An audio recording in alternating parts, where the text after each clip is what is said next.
Filipenses 3, a partir do verso 17. Irmãos, sede imitadores meus e observai os que andam segundo o modelo que tendes em nós. Pois muitos andam entre nós, dos quais repetidas vezes eu vos dizia, e agora vos digo, até chorando, que são inimigos da cruz de Cristo. O destino deles é a perdição, o Deus deles é o ventre, e a glória deles está na sua infâmia, visto que só se preocupam com as coisas terrenas. Pois a nossa pátria está nos céus, de onde também aguardamos o Salvador, o Senhor Jesus Cristo, o qual transformará o nosso corpo de humilhação para ser igual ao corpo da sua glória, segundo a eficácia do poder que ele tem, de até subordinar a si todas as coisas. Portanto, meus irmãos amados e muito saudosos, minha alegria e coroa, sim, amados, permanecei deste modo, firmes no Senhor. Vamos orar. Deus, fala ao nosso coração pela Tua palavra, pela obra do Teu Santo Espírito, para que possamos sair daqui edificados, exortados, consolados, instruídos pelo Senhor, para que nossa vida, ó Deus, seja um testemunho vivo da alegria da fé cristã para a glória do Senhor. Oramos em nome de Jesus Cristo. Amém. Durante nossa vida, nós ouvimos muitas vozes, pessoas que nos ensinam, pessoas que nos trazem orientações, conceitos, princípios, desde a mais tenra infância, né? Você tem aqueles que vão te orientando, faça isso, não faça aquilo, e aí você tem professores, médicos, psiquiatras, psicólogos, pastores, padres, jornalistas, autores dos mais diversos, amigos próximos, amigos mais distantes, todo mundo tem uma opinião, um conceito, uma proposta, um ensino. Você vai assimilando tudo aquilo, você vai recebendo milhares de informações. Às vezes você acessa a internet, milhares de informações, liga a televisão, milhares de informações. Tudo isso vai acumulando. A sua mente, a nossa mente, é como se fosse uma biblioteca. Você vai arquivando ali as suas informações, você vai colocando ali todas elas. E tem gente que tem a biblioteca da gastronomia com mais arquivos que outros, né? E assim por diante. Você tem ali uma série de informações. Paulo aqui escreve para um grupo dizendo que é necessário, fundamental para a vida cristã, observar essas influências, essas diversas propostas e saber o que e quem está te influenciando mais. O que você está ouvindo, quem você está ouvindo, em outras palavras, com quem você está andando. Ele usa exatamente esse termo, tanto no verso 17 quanto no verso 18, ele diz, observai os que andam, segundo o modelo, em versículo 17, em versículo 18, pois muitos andam entre nós, então ele diz, cuidado, observe com quem você está andando, porque existem grupos claros. No capítulo 1, no verso 27, Paulo disse que o grande desafio para todos nós é andar de modo digno do Evangelho. Capítulo 1, verso 27. No capítulo 2, Paulo elogiou Timóteo e Epafrodito como líderes espirituais, lá no verso 29 do capítulo 2, que mereciam honra e respeito, porque eles tinham uma caminhada com Deus. No capítulo 3, do verso 1 até o verso 11, Paulo endurece o seu discurso contra falsos líderes. Ele diz, cuidado com esses que estão aí andando entre nós, né? Tenha cuidado, acautelai-vos desses cães que estão por aí pregando um evangelho errado. E no verso 12 ao 16 do capítulo 3, ele fala sobre o fato de que nós não somos perfeitos, mas que estamos caminhando para uma vida melhor, buscamos a perfeição, não descansamos na imperfeição. Ele diz que nós não devemos nos prender no passado, versículo 13. Ele diz que nós devemos avançar rumo ao alvo, versículo 13 e 14, olhando para Cristo Jesus, e andar com a coerência da nossa confissão, no versículo 16.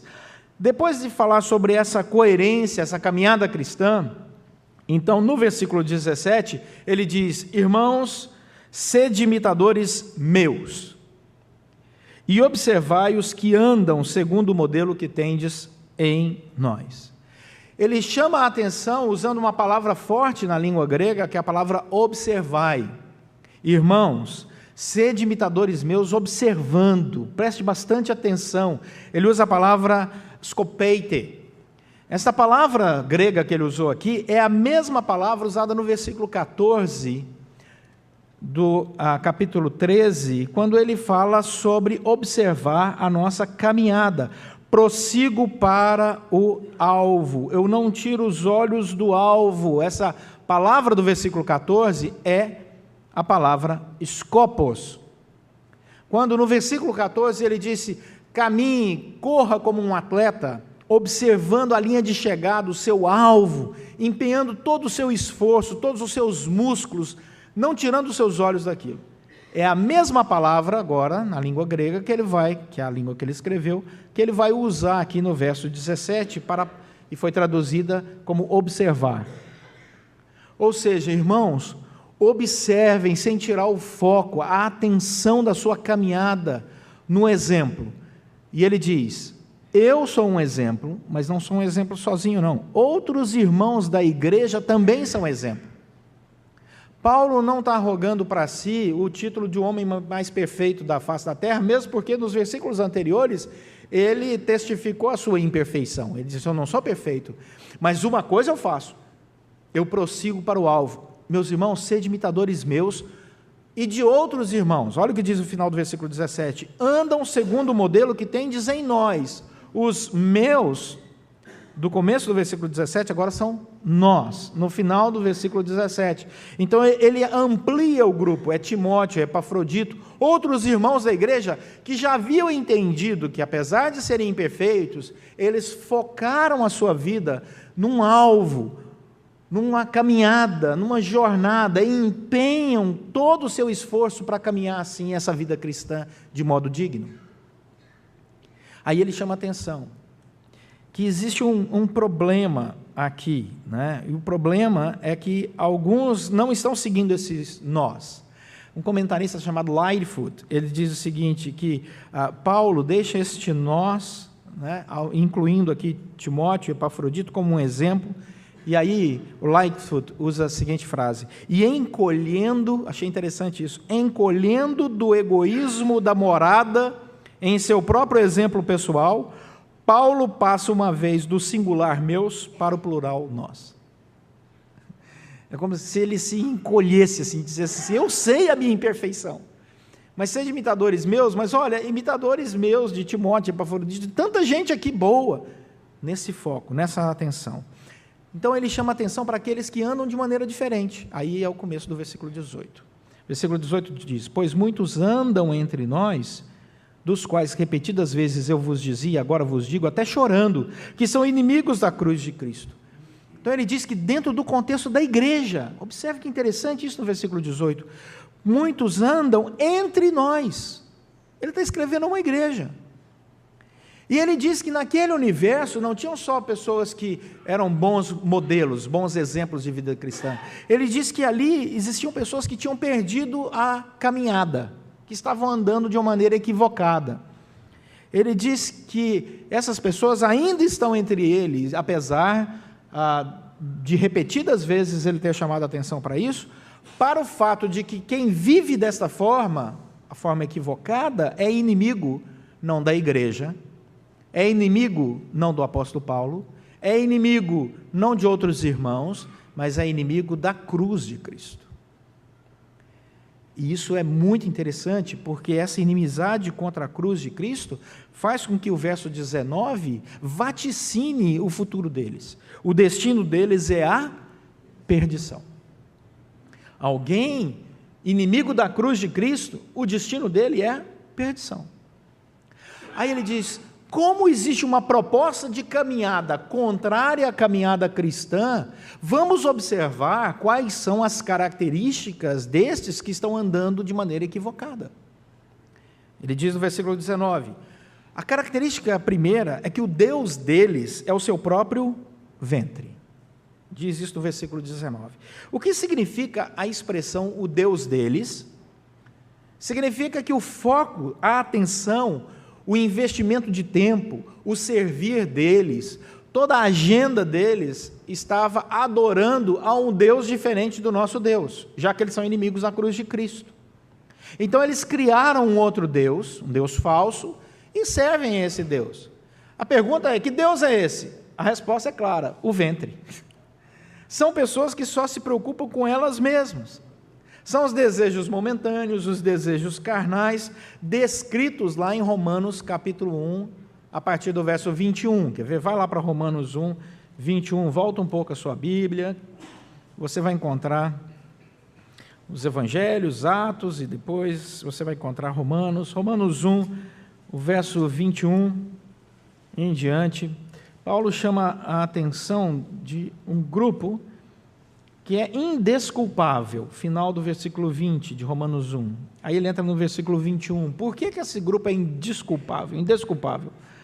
Porquanto, tendo conhecimento de Deus, Romanos 1, 21, não o glorificaram como Deus, nem lhe deram graças, antes se tornaram nulos em seus próprios raciocínios, obscurecendo-lhes o coração insensato. Inculcando-se por sábios, tornaram-se loucos. Eles acham que sabem tudo, na verdade são loucos. Por quê? Porque mudaram a glória do Deus incorruptível, em semelhança da imagem de homem corruptível, bem como de aves, quadrúpedes e répteis. Por isso Deus entregou tais homens à imundícia, pelas concupiscências de seu próprio coração. Concupiscência é o desejo desenfreado de fazer o que é errado, para desonrarem o seu corpo entre si, pois mudaram a verdade de Deus em mentira, adorando e servindo a criatura em lugar do Criador, o qual é bendito eternamente. Amém. O problema daqueles lá em Filipos, a cidade de Filipos, é que eles criaram um falso Deus, e o Deus que eles criaram eram eles mesmos.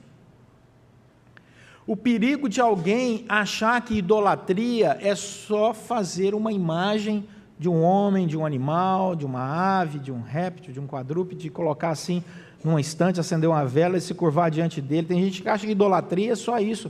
Não, nós podemos ser idólatras de nós mesmos.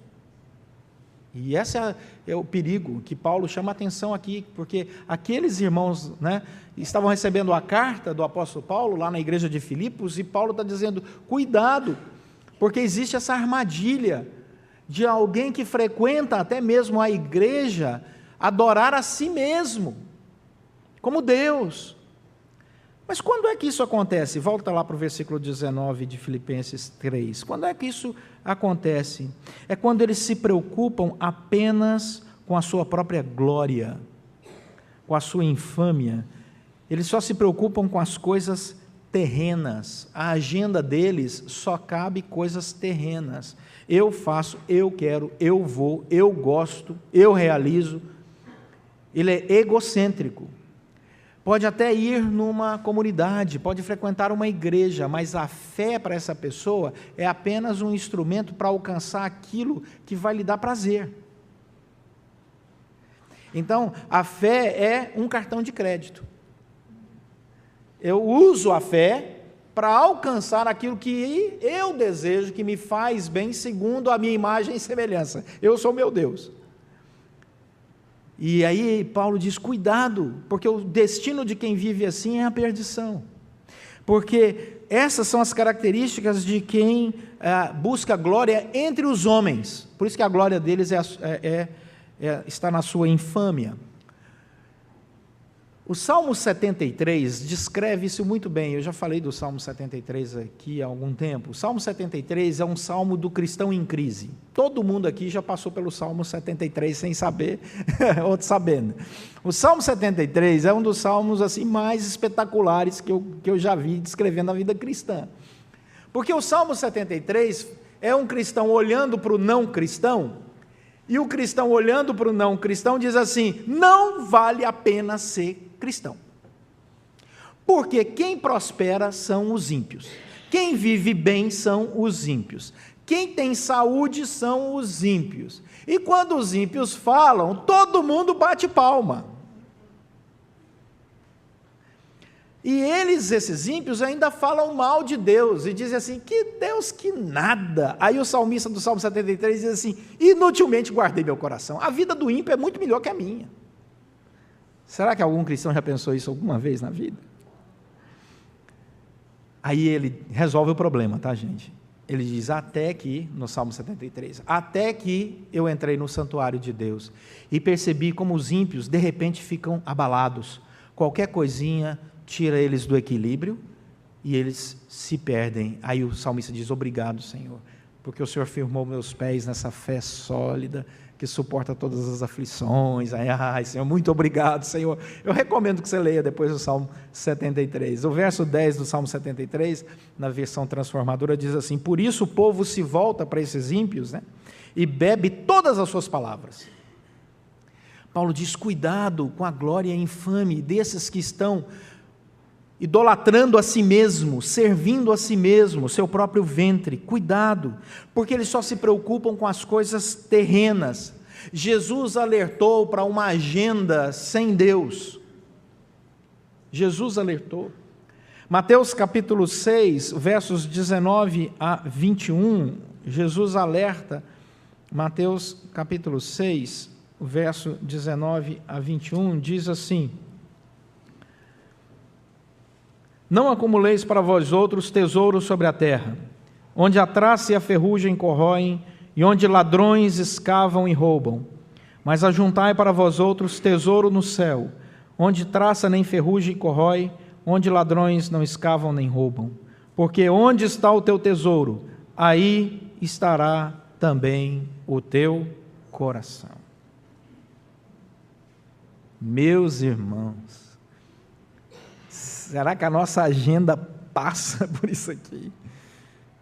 Não é errado planejar, não é errado ter cuidado financeiro, não, ninguém está falando isso. A Bíblia, inclusive, chama a atenção que você deve saber administrar os seus recursos financeiros. A Bíblia deixa isso muito claro. Você não deve começar uma construção sem saber se tem dinheiro para terminá-la. A Bíblia chama a atenção para isso. O problema é quando isso é a prioridade da prioridade. E quando isso é a prioridade da prioridade, a Bíblia diz, cuidado com quem está influenciando você, com quem você está andando. Porque o destino de quem vive assim é a perdição. Então, cuidado. E aí você volta lá para Filipenses capítulo 3, e bem-vindo à igreja presbiteriana, né? Bíblia para lá, Bíblia para cá. E ele vai dizer que a característica deles, versículo 20, não bate com a nossa, porque se a preocupação deles é o seu próprio ventre, a glória deles está na opinião das outras pessoas, e se eles só se preocupam com as coisas terrenas, e se essas pessoas estão caminhando para a perdição, Paulo diz, esse não é o nosso caso, glória a Deus, versículo 20, porque a nossa pátria está nos céus. Nós somos cidadãos conscientes que estamos em transição. Isso aqui é o nosso campo missionário, não é a nossa morada eterna, isso aqui é nosso campo missionário. Isso aqui é a nossa cidadania provisória. A nossa cidadania eterna é a do Senhor. E ele diz, a nossa pátria está nos céus, de onde também aguardamos o Salvador. Então nós temos uma agenda futura, caminhamos para algo que vai acontecer, e sem dúvida vai acontecer. Nós caminhamos para o encontro com o Salvador, não é um Salvador, porque você poderia ter 1, 2, 3, é o Salvador, e o Salvador é Cristo Jesus, tem nome, o texto diz, o Salvador, o Senhor Jesus Cristo. Então nós não estamos caminhando para encontrarmos ao Senhor Jesus Cristo por causa do galardão. Nós não estamos aguardando a nossa pátria futura porque não teremos enfermidades. Nós não estamos aguardando a pátria futura porque vamos encontrar pessoas que nós amávamos e que partiram antes de nós. O nosso foco é o encontro com Cristo. O meu projeto de vida é encontrar o Senhor, Cristo Jesus, e todas as outras bênçãos virão acompanhando esse maravilhoso encontro com Cristo Jesus. Ele é aquele que eu aguardo, e não só eu. Romanos capítulo 8, a partir do verso 19, diz que toda a natureza aguarda, a criação inteira, a redenção. Você acha que conhece uma natureza bonita? Espere para ver. Quando Cristo voltar, Nova Jerusalém descer dos ares e a natureza for toda restaurada, aí você vai ver o que é natureza bonita. E o Senhor Jesus Cristo, face a face, Paulo diz, essa é a nossa expectativa, essa é a nossa esperança, essa é a nossa caminhada. Então, se alguns estão caminhando para a perdição, nós estamos caminhando para um Deus que nos transformará. Olha o versículo 21. Ele irá transformar o nosso corpo de humilhação para ser igual ao corpo da sua glória. Ele nos transformará, é um foco numa nova realidade, num novo momento de vida, e Ele vai transformar o nosso corpo, e Ele usa a palavra grega soma, é corpo mesmo, esse corpo aqui, ó, corpo físico. Ele vai transformar o nosso corpo de humilhação. O comentarista Ralph Martin diz que esse nosso corpo de humilhação aqui corresponde ao corpo do pecado. Romanos 6,6 fala sobre isso. Ao corpo da morte, Romanos 7,24. Visto que o propósito preciso de Paulo é enfatizar que a existência do crente como pessoa, agora o seu eu mesmo, tem a marca da fragilidade, da pecaminosidade, da mortalidade. Os mestres cismáticos ali daquela igreja, que estavam dividindo a igreja, criando um cisma na igreja, em Filipos, eles se vangloriavam numa suposta vida celestial na terra. Eles perderam a visão do evangelho. A glória deles era a presunção do aqui e do agora. Mas esse corpo, ele é mortal. Você vai investir toda a sua história num corpo que passa, que adoece e morre? Você está perdido. Você tem que investir toda a sua história, fé, oração, propósito, no que é eterno. E Cristo, quando voltar, vai transformar o nosso corpo. E como será esse corpo? Ele responde no verso 21, o nosso corpo será igual ao corpo da glória de Cristo Jesus. Quando Cristo ressuscitou, eu fico imaginando o impacto do apóstolo Paulo a ver Cristo ressuscitado. Uma coisa extraordinária. Não sei quanto a você, mas eu sonho com esse encontro, vai ser fantástico. O nosso encontro com o Senhor Jesus Cristo. Você vai poder contemplar Jesus. O corpo de Cristo ressuscitado era um corpo reconhecível, não era um outro corpo, era o corpo dele. Ele ressuscitou, ele não reencarnou, ele ressuscitou. Era um corpo que podia comer, era um corpo que podia beber, era um corpo que podia ser abraçado. Esse vai ser o nosso corpo da glória. Então já estou respondendo para você o que vai acontecer lá no futuro. E vai ser maravilhoso, porque o corpo glorificado, ele sofre aquilo que eu já chamei aqui na igreja de plástica santa. Vão ficar mais bonitos, mais reconhecíveis. E vai ser fantástico você no meio da Nova Jerusalém, encontrando alguém dizendo, e aí, tudo bem? Rapaz, você está bem? E podemos nos lembrar até desse sermão aqui, conversar sobre essas coisas maravilhosas e dizer como somos gratos pela graça de Deus, porque agora podemos desfrutar face a face do nosso Senhor, o Rei dos Reis, na Nova Jerusalém. Paulo diz, e alguém quer trocar isso pelas coisas desse mundo perdido, por essa vanglória? Mas como isso acontecerá? O texto vai dizer, versículo 21, por causa do poder de Jesus, o poder que ele tem de subordinar a si todas as coisas, a eficácia de Cristo, o poder é de Cristo, a glória é de Cristo, a Ele toda a honra. Ele criou todas as coisas no passado, Ele sustenta as coisas no presente e Ele nos garante o futuro glorificado. Portanto, não há como comparar os valores dessa vida terrena com os valores que Cristo nos chama para caminhar. E Paulo diz, vamos andar de modo digno desse evangelho. E aí há um paralelo desse comentarista, do Martin, que eu achei espetacular, o paralelo entre o capítulo 2 e o capítulo 3 do texto que nós lemos. No capítulo 2, se você até dobrar a sua Bíblia assim, pode dobrar assim, que não é pecado não, dobra assim. E você vai acompanhar e vai perceber. No capítulo 2, do versículo 5 em diante, Paulo fala sobre o exemplo de Cristo na humilhação. Tende em vós o mesmo sentimento que houve também em Cristo Jesus, capítulo 2, versículo 5. Versículo 6, pois ele, subsistindo em forma de Deus, não julgou como usurpação o ser igual a Deus, antes a si mesmo se esvaziou, assumindo a forma de servo, tornando-se em semelhança de homens, reconhecido em figura humana, a si mesmo se humilhou, tornando-se obediente até morte, e morte de cruz. Vai dizer que Deus o exaltou, lhe deu o nome que está acima de todo nome, para que o nome de Jesus se dobre todo o joelho nos céus, na terra, debaixo da terra, e toda língua confesse que Jesus Cristo é Senhor, para a glória de Deus Pai. Quando você pega esse texto e coloca do lado do texto que acabamos de ler, do capítulo 3, o paralelo é impressionante. Olha só, o versículo 6 diz que ele subsistindo em forma de Deus.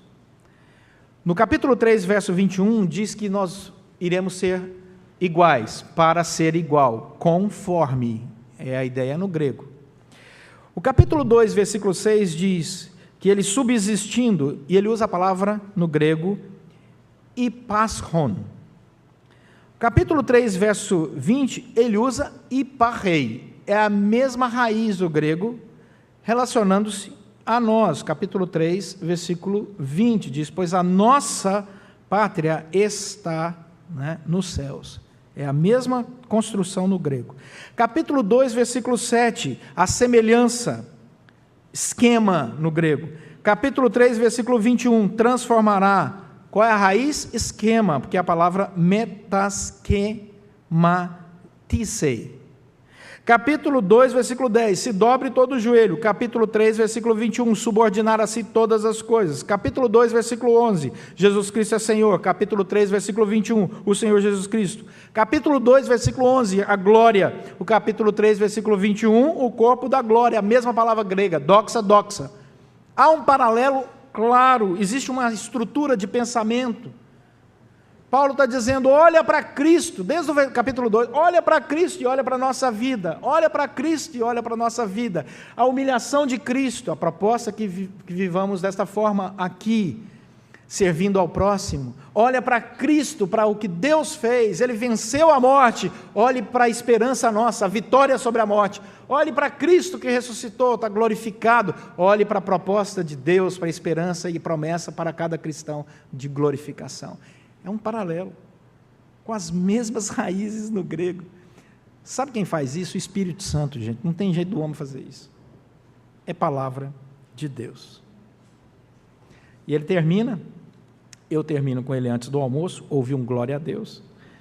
No capítulo 4, versículo 1, a finalidade de tudo isso, portanto, é conclusivo. Portanto, meus irmãos amados, sabe por que nós precisamos tomar atenção e cuidado com a nossa caminhada? Meus irmãos amados e muito saudosos, minha alegria e coroa, sim, amados, permanecei deste modo firmes no Senhor. A nossa relação com Deus é de amor, a nossa relação com o outro é de amor, a nossa relação com Deus é de alegria, a nossa relação com o outro é de alegria também. E aí qual é a palavra que nós poderíamos levar para casa? Uma palavra: café. Como é que é? É isso mesmo, café. Café. Essa semana eu encontrei um amigo meu que me falou sobre café. E ele é um entendido sobre café. Sabe tudo sobre café. Ele tem um restaurante, tem um lugar especial para café.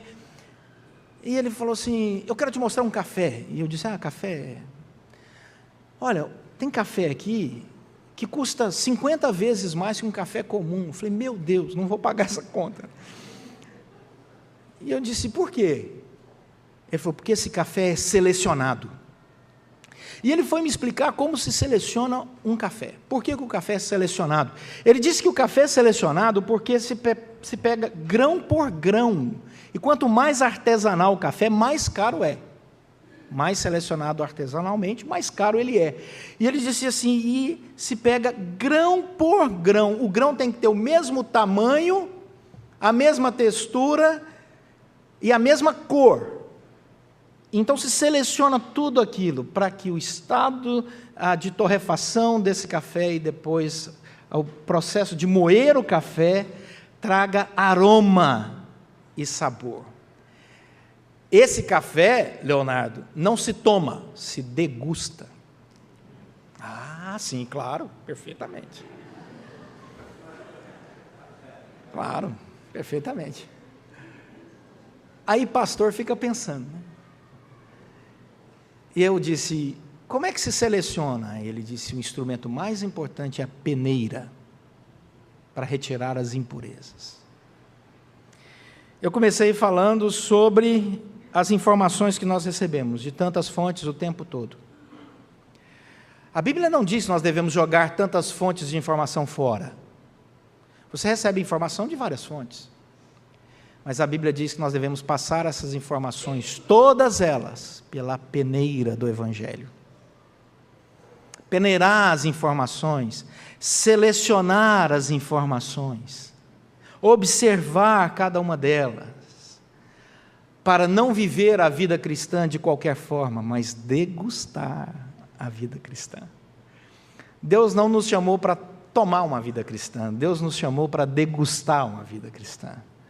Porque nós sabemos, quem seleciona, o valor dessa peneira. Nós sabemos o valor dessa peneira para o nosso café santo.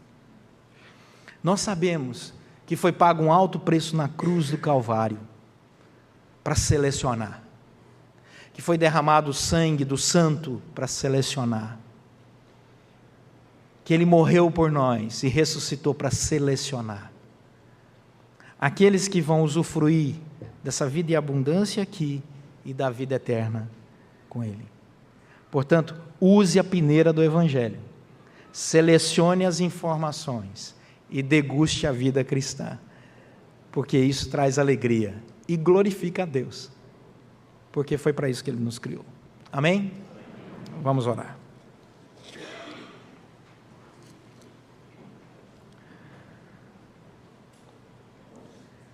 Senhor, nosso Deus e Pai, ajuda-nos, tudo o que ouvirmos, vermos, lermos, que o Senhor nos ensine a passar pela peneira do Teu Evangelho. Nós queremos andar com pessoas, ó Deus, que Te servem, que Te amam, que priorizam a Tua palavra, o relacionamento com o Senhor, e que todas as outras coisas vão sendo acrescentadas por Ti mesmo. Ó Deus, nos ajude nessa caminhada. Nos ajude também a selecionarmos as nossas palavras para ajudarmos aqueles que necessitam, aqueles que ainda não conhecem a maravilhosa mensagem do Evangelho. Que o Senhor nos ajude, Senhor, a sermos esses instrumentos poderosos nas Tuas mãos, a sermos bênção no meio da nossa família, amigos, colegas de trabalho e até pessoas desconhecidas. Ó Deus, nos ensine a degustar essa vida cristã, a perceber todo o prazer e alegria e o privilégio desta obra que o Senhor derramou em nossos corações por sua graça e misericórdia. Ó Deus, muito obrigado. Somos imensamente gratos por esse privilégio que o Senhor nos dá. E oramos agradecidos em nome de Jesus Cristo. Amém.